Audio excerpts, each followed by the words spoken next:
Welcome to Envisioned Broadcasting, the station designed to encourage, equip, and empower you for growth and success, presents When They Hear Us, an author's movement. A show that provides authors a platform to share their voice with the world. When They Hear Us, with Dr. Tracy Hines Lashley, begins now. Hello, welcome back to When They Hear Us. I am your host, Dr. Tracy Hines Lashley. I am the CEO and founder of Bossed Up Leaders Incorporated, a 501c3 nonprofit organization. And today we have a special guest with us. Her name is Dee Bowden, and she wrote a book called Collect the Cash. You are going to be amazed at what she has and the nuggets she's going to drop for us today. So good afternoon, Ms. Dee. Well, good afternoon, Dr. Tracy. It's good to see you. It's good to see you. So tell us a little about yourself. So I am Dee Bowden. I'm the founder of a company called BCS Solutions. I'm originally from Boston. I now live in the Maryland. I live actually in the Maryland area. I actually live in Maryland. I was about to try to say DMV, but I actually live in Maryland. So fun facts about me. I am a huge Ferris wheel lover. I absolutely love Ferris wheels. I love smooth jazz and absolutely love a good bottle of wine. Red wine? Oh yeah, definitely. We are so much friends right now. You know, red wine, that's me.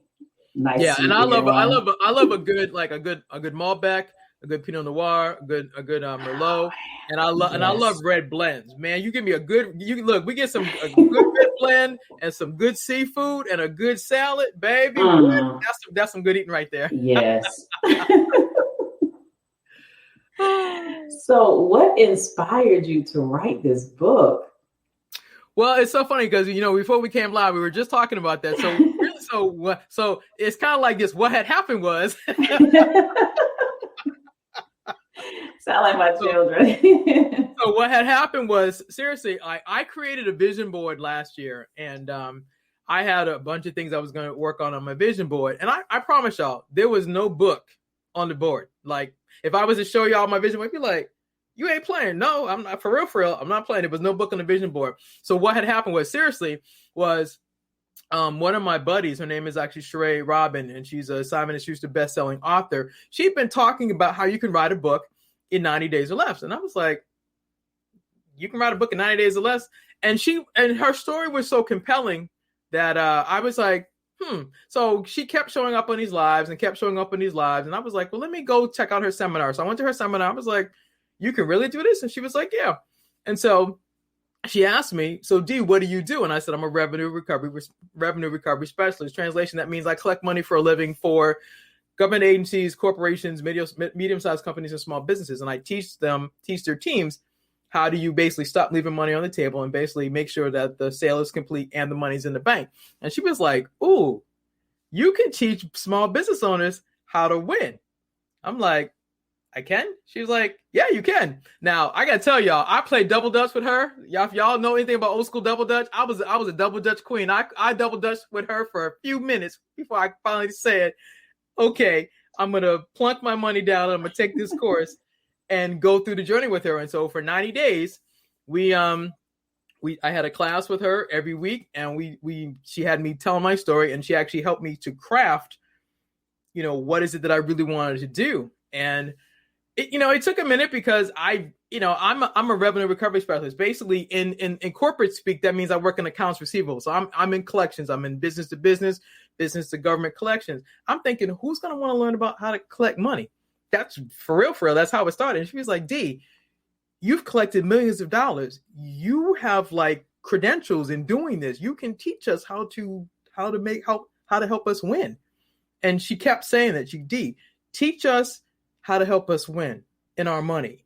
And what do we do when we deal with a customer who doesn't pay us, who gives us the runaround? Like, how do we do this? Like, you have a methodology that you've done, like, and you successfully collected millions of dollars. Teach us, Dee. That's what if I was to play her video, you hear her go, teach us, Dee, teach us how to win.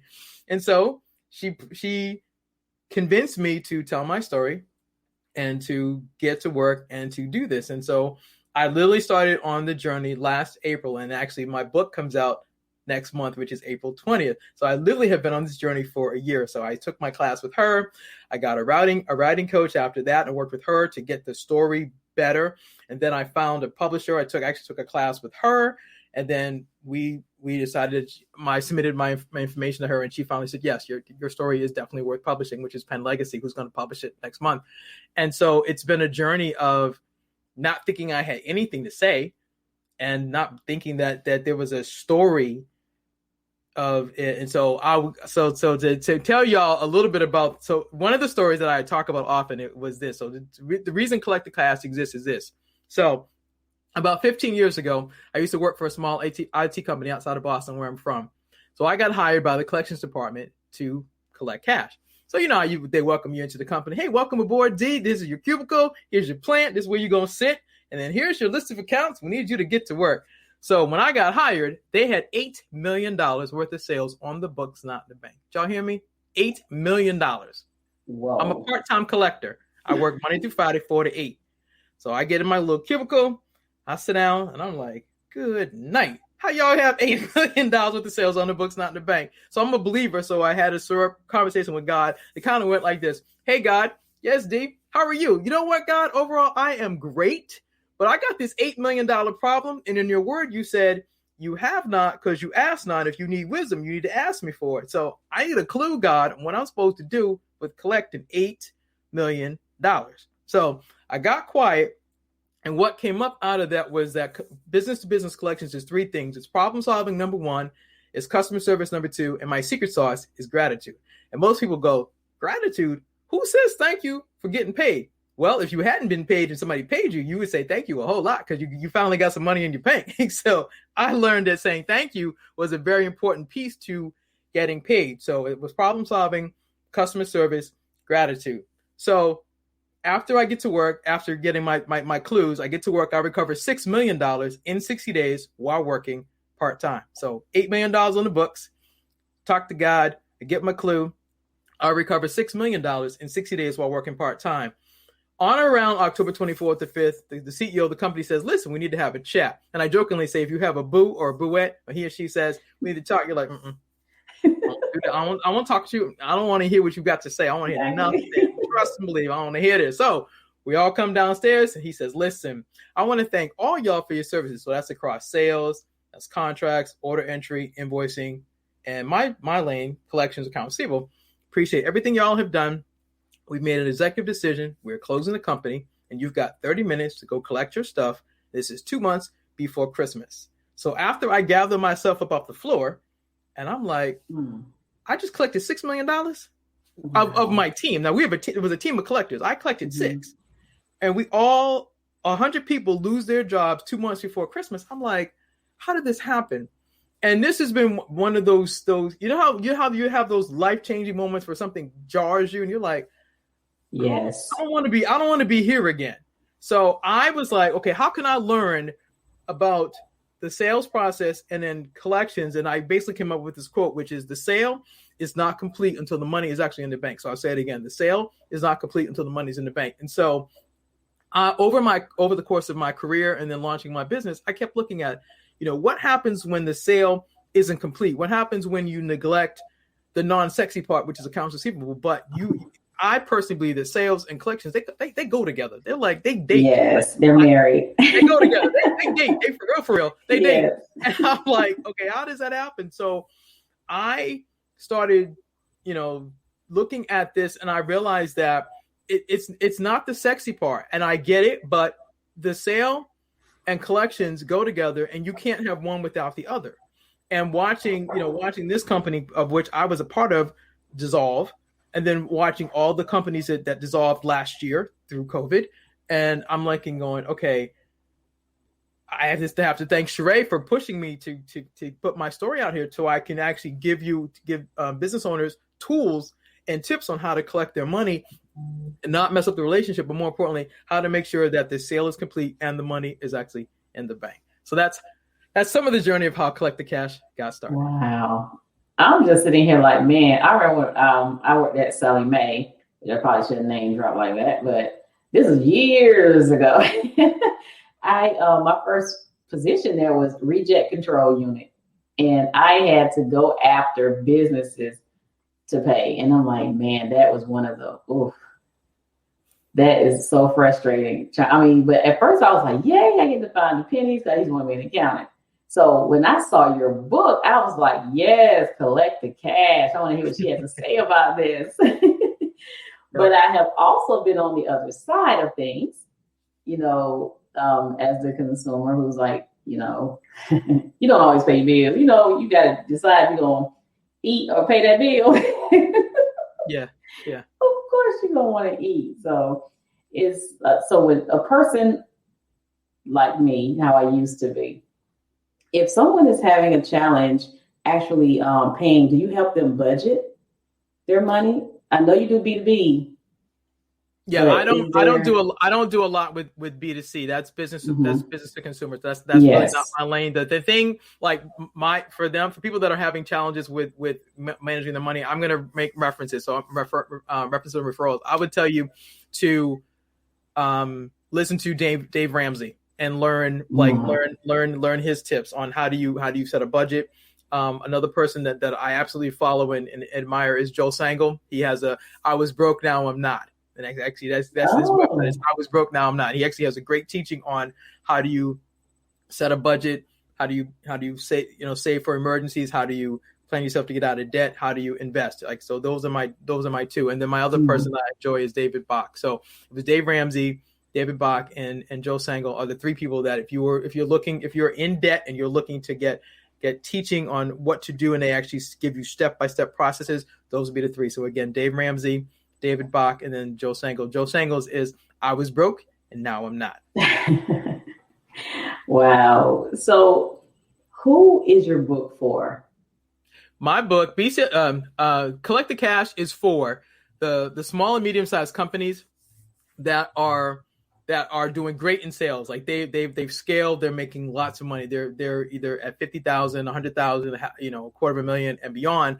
And they're just like, but I don't have time to go collect this money because I've got the next sale. And it's for them because they need to learn how to track those accounts. Because here's the thing, you can have all those sales, but if you don't have an organized system to tell you how many customers you have, how many sales do you have, how many products have you sold, how much have you invoiced for, when are you supposed to get paid, you can get lost in the thrill of getting the next sale. And that's what happened to the company for me. Like they really didn't track how many sales they had until I got them. Like, so where's the agent report? No, here's your report. So my book is for the business owner that doesn't have a plan and doesn't have a process for collecting their money, or they have scaled and they're like, we don't have time to go collect this money because we're chasing the next sale. But here's the thing, you can get so attracted to the next sale that you neglect the back end, and that's what happens. And so unfortunately, it's one of those things where you don't want to do it, but it's a part of business. It's part of the complete sales cycle. A great example of that is just like anybody who's listening, you have a cell phone. Perfect example. When you bought your phone, whether you're team iPhone or team Android, when you bought your phone, they sold you the phone. That's the first thing that happened. So either they told you, hey, Dr. Tracy, you're eligible for an upgrade, and you take yourself into the store and you're like, okay, I've got an iPhone 10, I want a 12, or whatever the next number is. Or if you're team Android, you're like up to Samsung, I think it's 20 or 21. Point is, they sold you a phone. So the first piece of business that happens is you have a sale. Second thing that happened is a contract. How do I know that? Because when before you left the store, they scanned your phone. There was a barcode and they scanned it, and that was part of the contract that started the ball rolling. So they sold you the phone. Then you have a contract.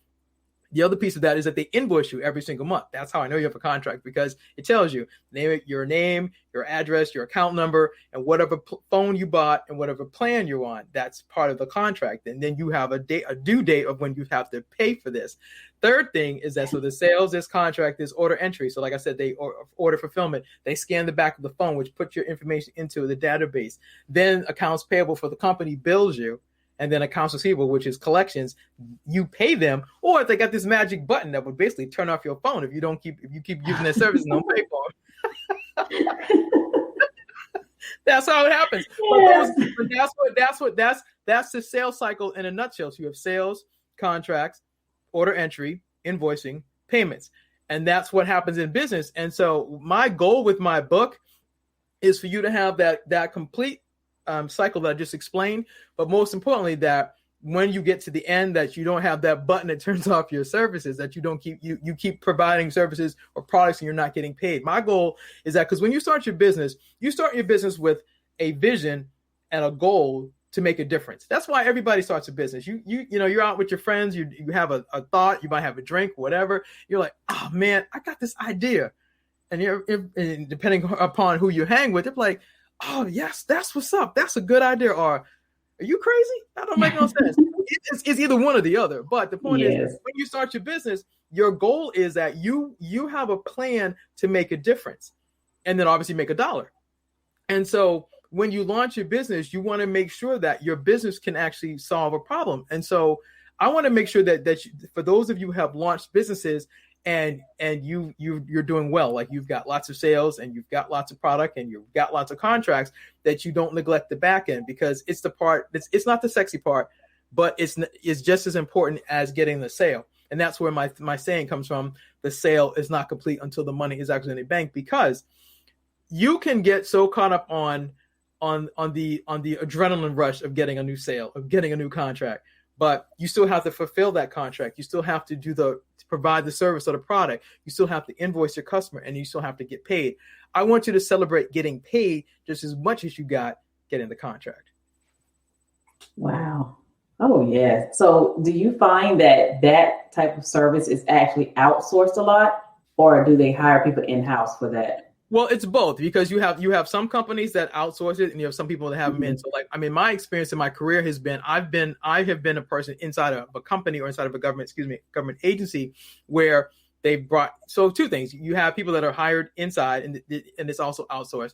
My services are for companies that may or may not have a team on site, and they say, oh, we need to bring somebody in, or you already have a team on site, but they're just not performing to the best of their ability, and you need somebody who can come in and work with them and help them figure out what are the disconnects, because it's a lot when you have to solve problems, like, because when you have to figure out, okay, well, I like to say it this way, the what had happened was, and then you got to go figure out the what had happened was, why didn't we get paid? So was there a mistake on the contract? Was there a mistake on the invoice? Did you order 10 sets of sneakers and you only got 8? Well, I'm not paying you for 10 sets of sneakers when I only got 8. You didn't square up with me, and you won't return my calls. It's all of those things that you do when you're in business, because when you're in business, you're solving a problem, whether it's on the front end, which is sales, or in the contract, or order delivery, or invoicing, or in my lane, collection. How come we didn't get paid? And then relationships are a very key part of this, because you can't solve a problem without talking to somebody. It's not always going into the computer and looking up information. Sometimes you have to get on the phone and have a conversation. You got to find out, hey, Sue, what's up, D? How are you? Good. Listen, what had happened was, yeah. You already know, girl. I already know. When you start with the what had happened was, you already know. We already know.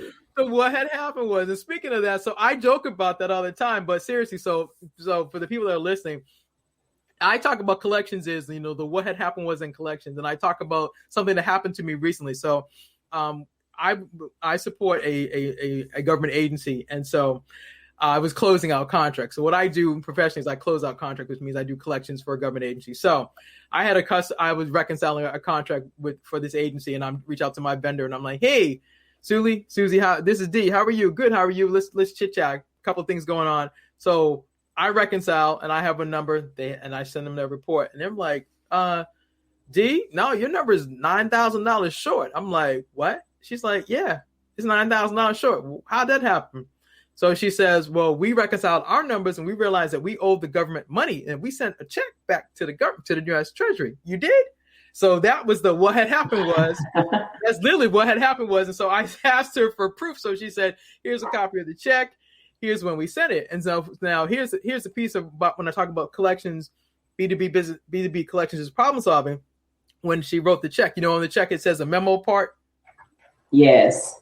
They put the wrong contract number. So the money's been sitting in the suspense account for the better part of a year, because I didn't know it was sitting in there. Nobody else knew it was sitting in there. So when I tell you that business to business and business to government collections is problem solving, there's a lot of times you have to, sit down and basically untangle the puzzle. It's the weeds, it's the pieces to figure out, okay, so if I had not been reconciling that contract, reached out to her, had the conversation, gotten on the phone, asked the question, then asked her to provide the proof, I would have never known that I'm $9,000 short and that they had returned the money, which should have been put back on my contract. I would not have known that. When I talk about problem solving, it's always that, whether it's a contract number that's put on incorrectly, it's 10 sets of sneakers that were ordered and they only got 8 and you didn't square up and you need to pay for the other 2.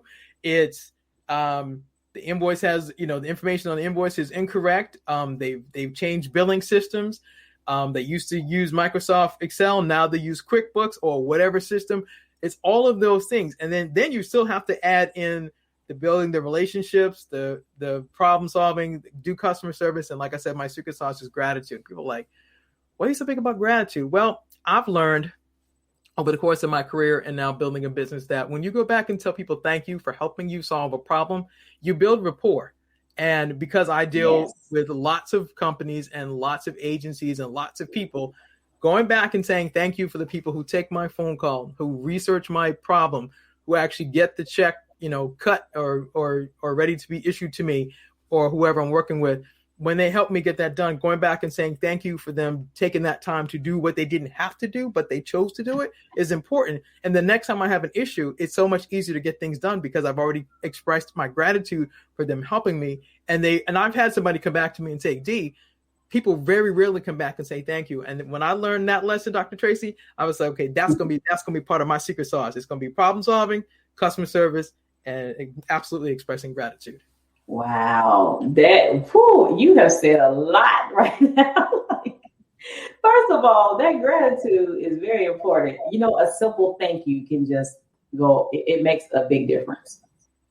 And you also mentioned something about communication. All I heard in there, I'm a DISC consultant and emotional intelligence. So I'm just like, oh my goodness, you're speaking my language right now. So I can just imagine that conversation going a different way. If you were not, conscious of how you were talking to her or speaking to this individual, and they wouldn't have embraced you and like they did because you don't have a relationship, I can see it just like being like a different experience. I'll say that. That's fair. Say it nicely. But oh yeah. So do you recommend like getting some type of a training for communication for people in this role? Oh, absolutely. I believe you are constantly, I believe you constantly have to, get training. It's kind of like, I feel like I'll put it like this. I went to school, got a couple of degrees and I'm grateful for those opportunities. And I remember when I was finishing up my graduate work, my professor said, "You're going to be a lifelong learner." Didn't even know what that meant. I'm like, what? I was like, boy, look here. I can't wait to move this tassel one time. And I'm good. I'm about to get up out of here. No, you're going to be a lifelong learner. And I didn't get that a few years back. I really didn't understand that. But I do believe that, once you start putting yourself in these spaces where you're engaged, with like-minded people, and you have these conversations, and then you get to see a different viewpoint or something you're like, ooh, I didn't know about that. And then something comes alive on the inside. You're like, I want more of that. So, now, yeah, am I a lifelong learner? Absolutely. I'm always in some kind of course now. But to your point, do I believe you need to take courses on communication? Absolutely. I believe you need to take courses on communication. I believe you need to have opportunities to practice and talk. And I believe you need to have people, safe spaces where you can, iron out how you say things. Because sometimes you can say something and it can be misinterpreted and you didn't mean anything by it. It's just the way you deliver. But sometimes you have to get feedback. So because most of the people that we admire, all of them have a coach or a mentor or both. Yes. And they'll tell you, I wouldn't say it like that. I would say it like this. Or when you went out and said it anyway, they're like, come here. Let me talk to you. Let's take a walk. Let me talk to you. Let me talk to you. I know that's not what you really meant to say, but the way it came across, and That part. And being able to get the constructive criticism to help you get better is how you grow. And sometimes it takes you a couple of walks around the block before you go, oh yeah, I see it. Because sometimes you just don't see it. What I'm describing to you today has been a over 20-year journey. I didn't start out like this. When I first started like this, I was like, I'm going after the money. And then I was like, ooh, that's not working. And so I was blessed to be mentored by a couple of people who said, okay, this is how you do it in this environment. You need to learn how to say it this way.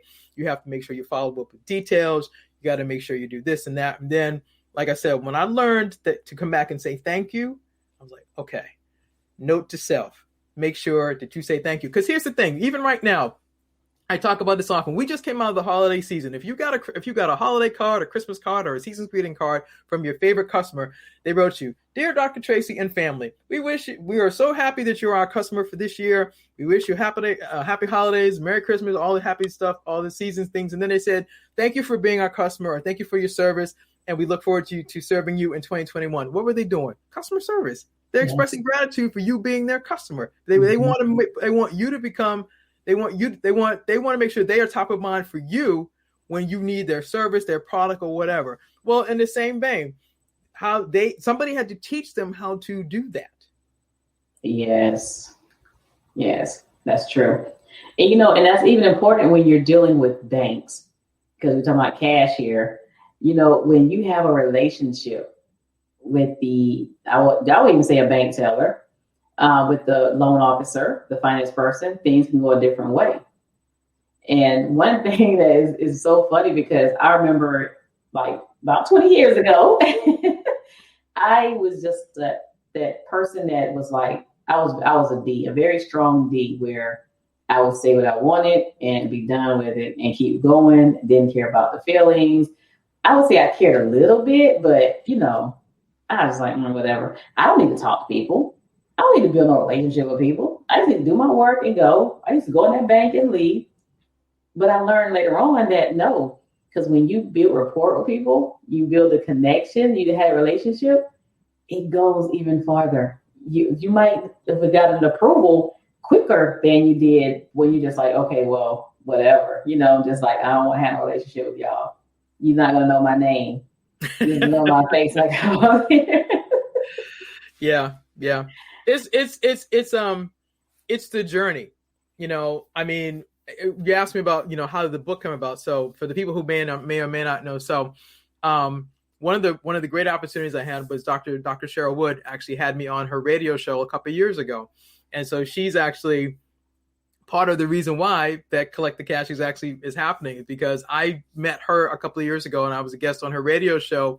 And she says, "What do you do?" I said, "Well, I recover money." And she's like, "I never had don't know anybody that does that." She was just like, you're in debt collection. I'm like, well, not the way you think about it, because when people hear the word debt collection, they think the IRS or the car repossession or the people getting their phones cut off. I'm like, no. I'm on the corporate side. I'm on business to business, business to government, business to corporations. And so I got to tell my story on her radio show. And she was like, I'm impressed. I like your story and like what you're doing. And so fast forward a few months later, she was doing this book project called Entrepreneur Elevation. So that we were talking earlier about how we're connected. Oh, yes. And so she did Entrepreneur Elevation, and she's like, I need you to come in. I need you to tell your story about collecting money, and then your system, like how you teach business owners to track their accounts and what to do when they run into trouble, and she talked to me about that, and she was like, no, this is a perfect story for this book. And so she actually was part of how the journey to Collect the Cash happens. And so, shout out to Dr. Cheryl Wood for giving me my shot a couple of years ago and putting me on her radio show, and then, having me be a part of the book. And then, it's just been a journey. And then I'm realizing that I love what I do. I have fun what I do. And when people hear my story, they're like, I've never met anybody who collects money who actually likes doing this. Most people can't stand it. I said, I know, but I decided years ago that if I was going to do this, I was going to have fun. I was going to have fun. I'm gonna have a good time. Like, so like you all can't see these, but I have these clappers. I have these little gadgets. So when I get a little bit of money, matter of fact, let's show y'all. So I have one that's this size. When I collect this much money, I got one when I do this. I got this Oh, one, wow. baby. When this, let me show y'all. Let me y'all show you like the mega ones. So listen, when I collect the millions of dollars, I got this, baby. So I listen, as I said, I like to have fun. But I decided that regardless, and here's the thing, I use this as a prop, but it's also to teach business owners, celebrate your wins, whether it's a $5 win, a $500 win, or a $5,000 win or beyond. You got to learn to celebrate along the way, because that's part of how you grow. Because you can't be ruler over much until you're ruler over little. If you don't learn to celebrate your small wins, you don't get to celebrate the big wins. The millions of dollars that I've collected, like for example, I've collected $7.5 million for the United States Coast Guard headquarters in 1 year. That's like that thing I just showed, that mega, that's mega. Wow. But I didn't get to start off collecting $7.5 million. I learned how to collect $7 and then $10 and then $500 and on and on. So I've been collecting money and teaching people how to do this for a long time. So those props were lessons to say, listen, celebrate your wins. Just like me having, now I get to show off, y'all get to see collect the cash. So me doing to collect the cash. This is a journey. This has been over a 20-year journey of me collecting money, learning principles, learning problem solving and customer service and gratitude, and then building relationships and making mistakes, and then how about this, y'all? Getting fired for somebody telling me I didn't know how to collect money. What? Wow. Yeah, that part. Yeah. Wow. And you know what? And that was a lesson too, because even getting fired from a job, but from the person who said that you don't know how to do this, and then me going on and having a successful career and being recognized by the United States Coast Guard headquarters, being recognized and being featured in Forbes magazine. I know that person who saw the article was like, I fired her. Yeah, and look at what God did instead. He took my pain. He took those ashes and made something beautiful out of it. So thank you actually for doing that. Wow. I appreciate it much more. Yes, okay. You know what? Being underestimated is something that Black women go through a lot, or women, period. It's like, well, you can't do this. There's no way you better do this. Or they see you there and like, I'm going to find a reason to get rid of her. So during your journey, have you ever been discriminated against, or felt like you have, or felt like people didn't want you there? And how did you deal with that?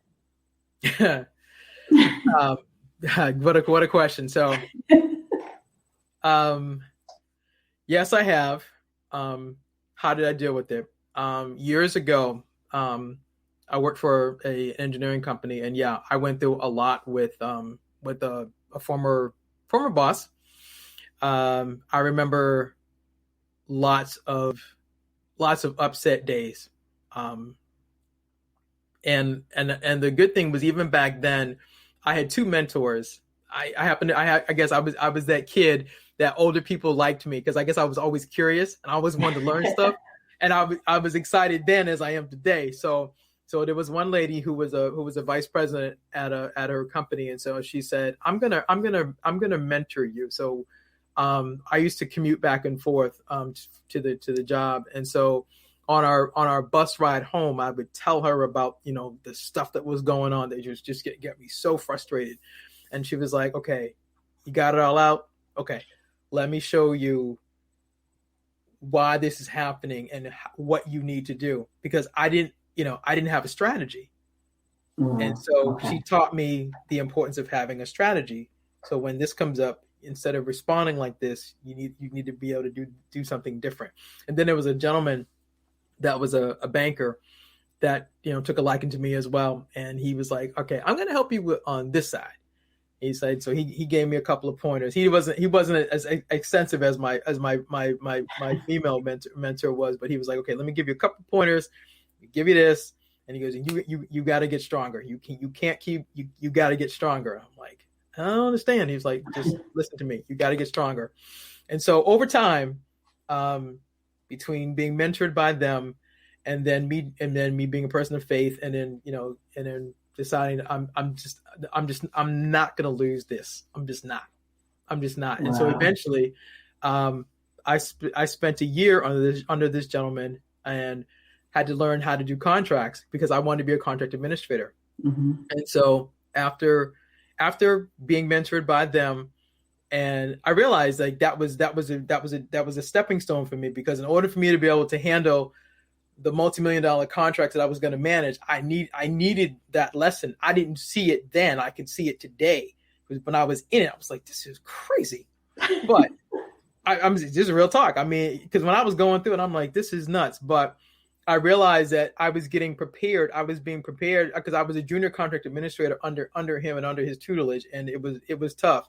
But I didn't realize that while I was going through all that, I was being prepared to be the contract administrator for a construction division inside this company. And they were building a water filtration plant. And if I had not gone through all of that, I would have not been ready to withstand all the other stuff that was coming as the main contract administrator for this project, who was going to have to deal with city officials and all kinds of stuff. And it was more stuff. So that little bit that I went through, yes, it was painful and it was hard for a good while.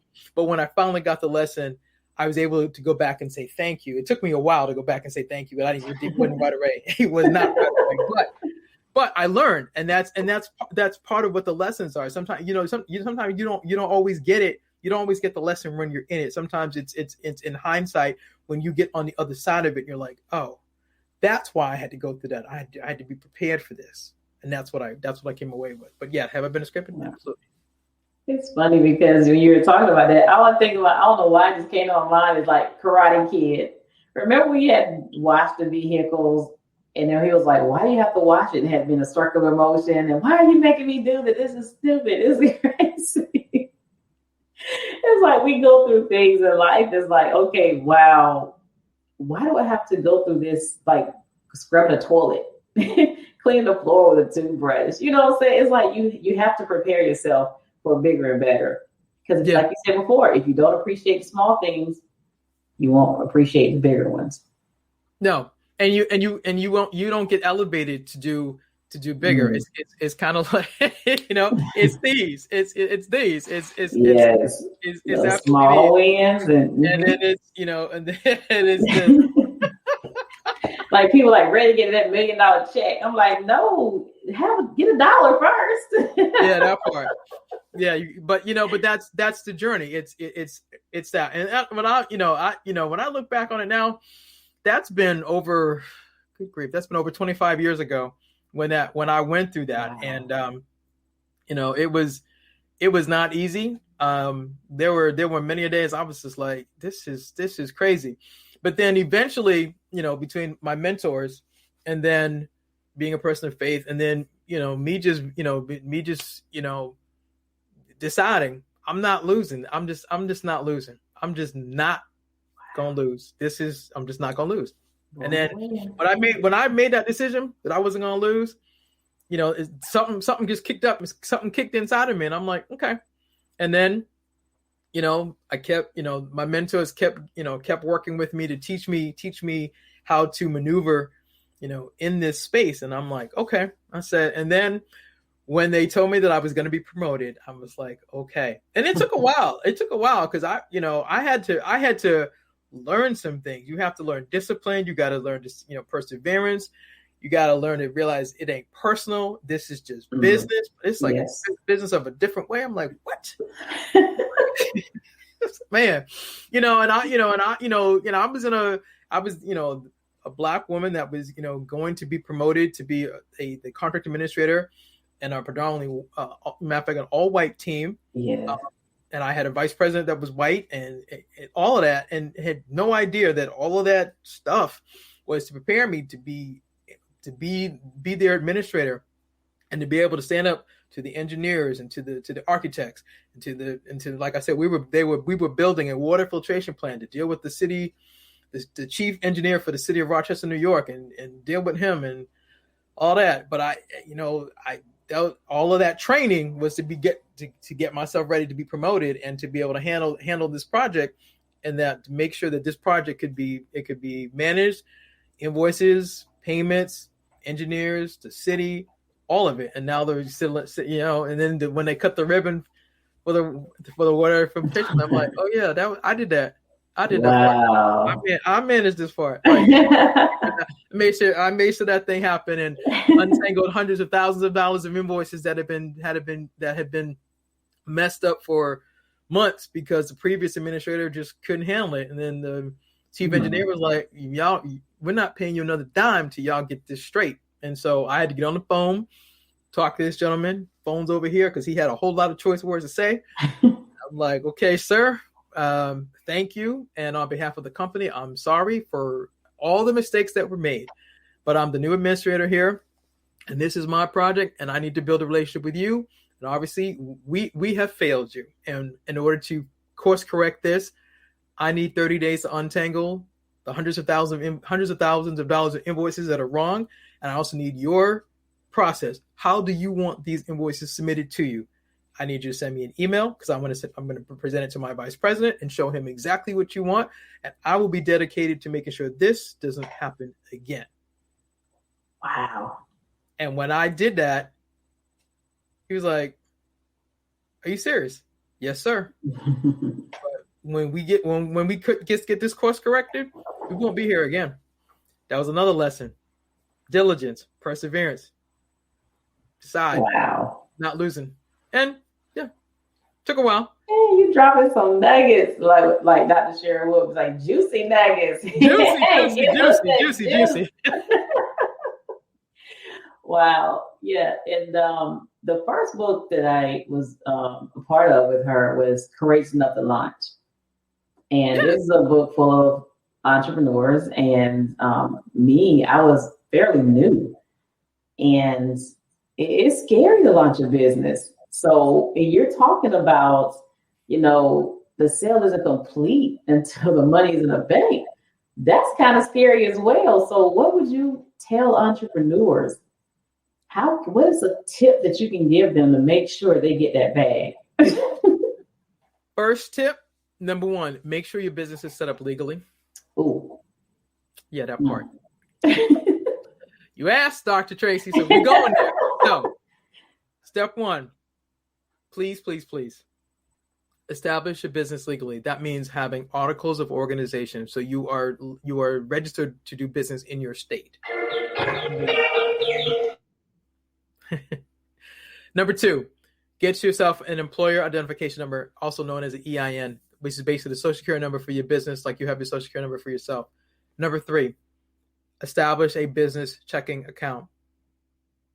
So articles of organization, actually the name of your business, where you're going to do business. Most of us, when we start a business, we started out of our home, but you're registering your business to be legal in the state. Number two, an employer identification number, which is basically the social security number for your business. And then number three, your business checking account, whether you are banking with Bank of America, Wells Fargo, your local credit union. If you have an account with them, you can ask to establish a business checking account. That way you can actually keep your business expenses separate from personal. Even when we start our businesses, most of us, when we start our businesses, it's your side hustle or not, you started off with your own personal money, and that's fine. But eventually, once you you might you have to open your business checking account with your own personal money. It'll be $100 to get started. But the point is that once you get started, is to continue to keep your business expenses separate from personal and stop commingling your funds. Those would be the tips I tell you. Wow. Yeah. That was a mistake I made, the commingling. We all have done it. But it's the reason I talk about it is because when and if you get audited by the IRS, to have to explain what had happened was, you don't want to have to do this. If you learn to track everything from the beginning properly, and if you work with an accountant that will work with you to teach you how to do this, and you stop commingling funds, the audit is just not worth it. And because I deal with government contracts, I mean, I know that auditing, when somebody comes in to audit, they're pulling back the curtain. They want to see everything that's happened. If you don't have good records and you have to keep explaining what had happened was, and don't nobody want to hear all that. If you learn to do it right from the beginning, you just save yourself a lot of time and a lot of hassle. Wow. Yeah, I know a lot of people are like, well, I have to still eat. So why not use the same account? And you have to probably pay yourself. In the beginning of your business, you might not be paying yourself. I mean, because the other thing is that so a lot of people that are starting businesses, self included. I mean, I have a career and I'm building my business alongside, because I would tell a lot of people, I get that you want to jump out here and be a full-time entrepreneur, but if you don't know anything about sales or marketing or operations or finance or how to track books or how to sell or how to do this, I don't recommend that you jump out here full and go into your business 100% full time without having any plans, any savings, any teaching, any experience. It's just not. You are better served to have your career, if you still have one, and then build your business on a part-time basis so that you learn these things, because in these internet streets, you see everybody on social media, oh my gosh, you just sit and do the laptop luxury lifestyle. No. You got to know how to sell. You have to know how to market. You have to know how to pitch yourself. You have to actually know how to organize your business. If you're not really strong in selling, that means you need to find somebody who knows how to sell. If you don't know how to marketing, you need to find somebody. If you can't market, you got to find somebody who can do marketing. If you don't have to do operations, who's going to do that part? If your business requires a license, who's going to go get the license? Are you getting the license, or are you having somebody else do it? Getting business insurance is a whole bunch of things, and there's more things to learn. Like as you get started, you might get the basics, those 3 things I said, but then you've got to learn all the other pieces.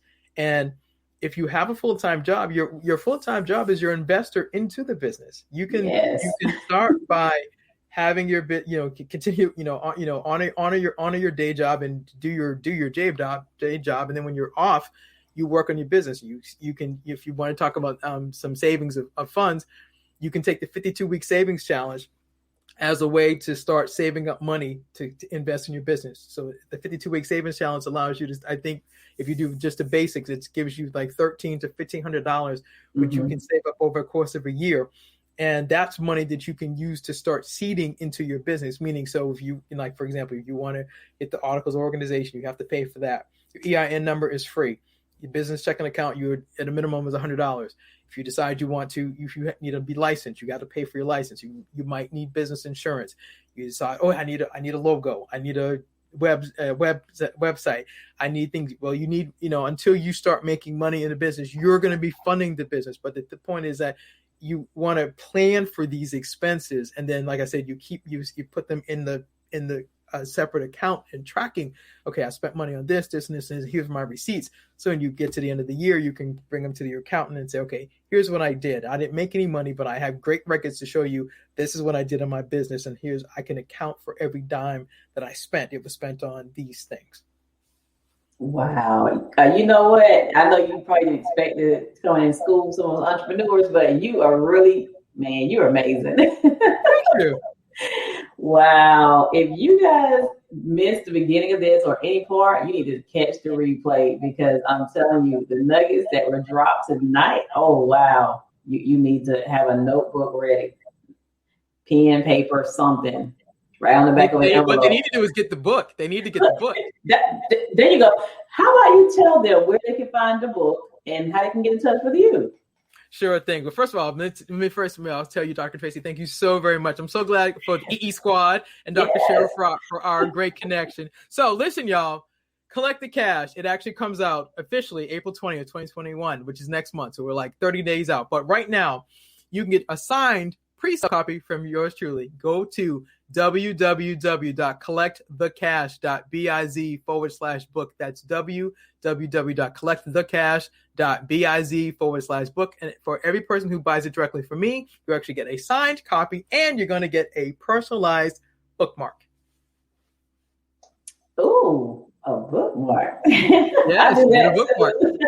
Yep, you get a bookmark. You're getting a signed copy and the bookmark, and I'm super excited about this. This is my first. I've been a part of 2 anthologies. One, obviously, with Dr. Cheryl Wood, and then there was Cheryl Plotte Williamson. I was in Soulful Prayers Volume 2, where I wrote a prayer about forgiveness. But to decide to tell my own story, and to be encouraged to step out and do this, it's not easy. I mean, I don't know, you know, for most people people say that you wrote a book, it's like, yeah, but here's the thing, what people don't understand is that when people decide to write the book, you're taking your knowledge, skills, and abilities, and you're saying, what I have to say is important. It's no different if you go into Barnes and Nobles in whatever section you go into.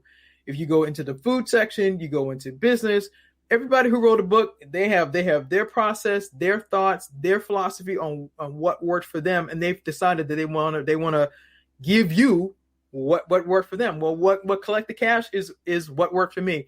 I applied my faith, and I discovered that collections is problem solving, customer service, and my secret sauce is gratitude. And then I teach you about tracking your accounts, and these are the things that I've learned successfully in my career and in my business. And it's allowed me to be, like I said earlier, to be recognized by the United States Coast Guard headquarters. It's had me featured in Forbes magazine. So Forbes magazine, which is like the top business magazine in the world, talks about yours truly being a cash collector and what I do in collections.